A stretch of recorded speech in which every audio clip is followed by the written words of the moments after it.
नमस्कार, स्वागत है आपका इंडिया न्यूज 28 में। ये बात करते हैं मध्य प्रदेश की कुछ खास खबरों की।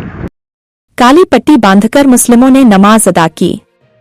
रायसेन वक्फ संशोधन बिल भले ही लोकसभा और राज्यसभा से पास हो गया हो, लेकिन आज शुक्रवार की नमाज मुस्लिमों ने काली पट्टी बांधकर अदा की। शहर की प्रत्येक मस्जिद में मुस्लिमों द्वारा जमायते उलेमा हिंद की अपील पर यह पट्टी बांधी गई थी। शहर की जामा मस्जिद में जितने भी मुस्लिम नमाज पढ़ने आए, बाहर खड़े युवा उनके हाथों पर काली पट्टी बांध रहे थे। यहाँ तक कि राह से गुजरते हुए मुस्लिमों को भी उन्होंने काली पट्टी बांधी। उन्होंने कहा कि सरकार द्वारा दोनों सदनों में बिल तो पास करा लिया है, लेकिन हम सुप्रीम कोर्ट तक जाएंगे। वहीं उन्होंने महामहिम राष्ट्रपति से अपील की है कि इस बिल पर हस्ताक्षर न करें। इंडिया न्यूज 28 के लिए ब्यूरो चीफ राकेश जैन की रिपोर्ट। एक ही चर्चा है वह वक्फ बिल की, और जैसा कि सबको पता है कि लोकसभा और राज्यसभा से ये बिल पास हो चुका है।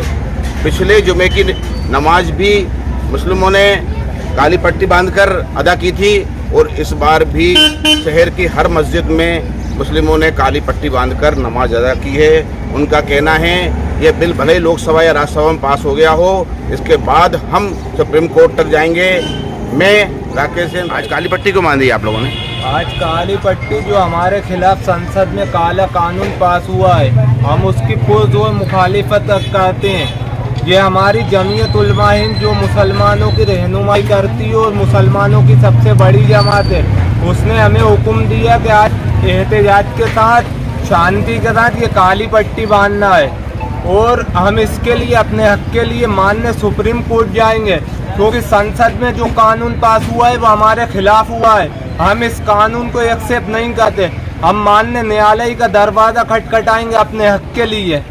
भोपाल में तो कई मुसलमानों ने पटाखे फोड़े हैं और मिठाई बांटी है। देखिए, वो मफाद परस्त मुसलमान थे, सबके बिजनेस चल रहा है जिनने पटाखे, वरना ओरिजिनल मुसलमान वही है जो इस बिल का विरोध कर रहा है। कहना चाहूँगा कि जब जो JPC बनी थी, JPC में हम सब ने, तमाम उम्मत मुस्लिमा के मुसलमानों ने और तमाम मिल्लत इस्लामिया ने और तमाम कौम ने, 25 करोड़ मुसलमानों ने इस बिल के खिलाफ मेल करे थे। JPC में अपने मेल ईमेल के जरिए से दर्ज कराए थे।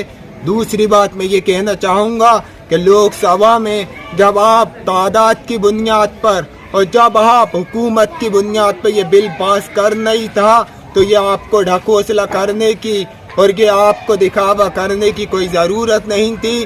संसद में आपके ज़्यादा सांसद हैं, हुकूमत के ज़्यादा सांसद हैं, तो बिल तो पास होना ही था, लोकसभा में भी और राज्यसभा में भी।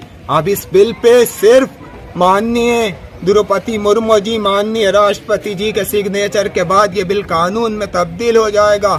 मैं आपके चैनल के माध्यम से माननीय द्रौपदी मुर्मू जी से अपील करता हूँ कि इस बिल पे वो साइन ना करें, वो सिग्नेचर ना करें और इस बिल को कानून बनने से वो बचा सकती हैं। मैं माननीय राष्ट्रपति जी से यही अपील करूँगा, क्योंकि ये जमहूरियत है, यहाँ तादाद गिनी जाती है, यहाँ तोली नहीं जाती। कई पढ़े लिखे सांसदों ने इस बिल की मुखालफत की, लेकिन एक नहीं सुनी गई।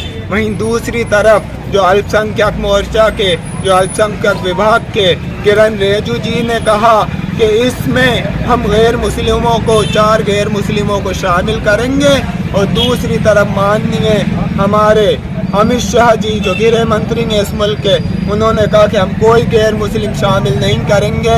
या तो माननीय किरण रिजिजू जी झूठ बोलना है या अमित शाह जी झूठ बोलना है। आप बता दीजिए कि कौन झूठ बोल रहा है और कौन सच बोल रहा है। और जिन मुनाफिकीन ने इस बिल की सपोर्ट की है वो मुनाफिक हैं, और कुरान करीम की एक आयत है कि सबसे निचले दर्जे में, जहन्नम के सबसे निचले दर्जे में मुनाफिकीन होंगे, काफिरों से भी नीचे होंगे वो। और ये तमाम उम्मत मुस्लिम, आप एक तरफ कैमरा घुमाइए, ये हमारे साथ है और हम पक्के और सच्चे मुसलमान हैं। हम कलमा ला इलाहा इल्लल्लाह और मोहम्मदुर रसूलुल्लाह की सदा गूंजने वाले मुसलमान हैं। इतना ही कहना चाहूँगा मैं बस। क्या नाम है आपका? मेरा नाम अदनान हुसैन।